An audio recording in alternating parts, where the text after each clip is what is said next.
सिमां बादि गेलेफैयो आंनि गोसो गोरबोआव जोंथि हाथरखि जाना सुजुनाय जोंनि सिमांफुरिया राजखुंगुर जानानैनो अनदो आंखौ गावनि गोरबोजों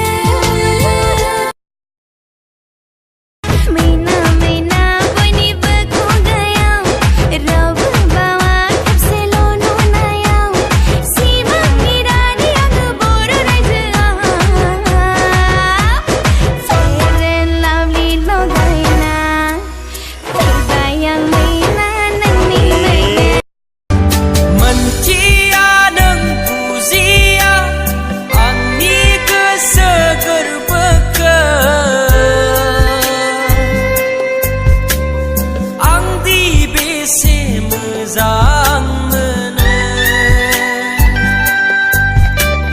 सानानो एसेबो आं उदां अख्राङाव नोंखौ नेलानानै गामियाव थाबोला दख'ना गाननाय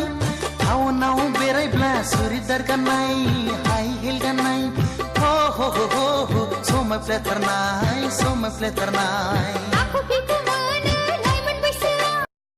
बुंनो गोसो जायो नोंखौ खाथियाव मोनब्ला आंखौ माब्लाबाबो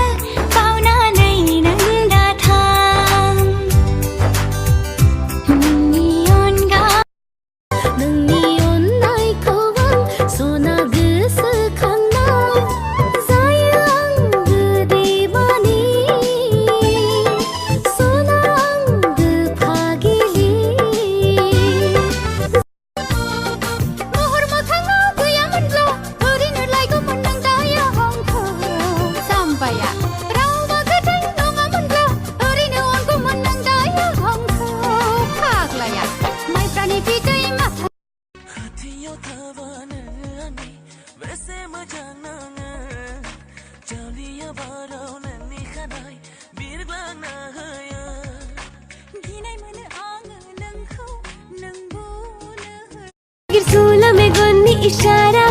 उनफिननो फिन नोंनि फावा फोरमाय नोंनि गुस्थिनि रावा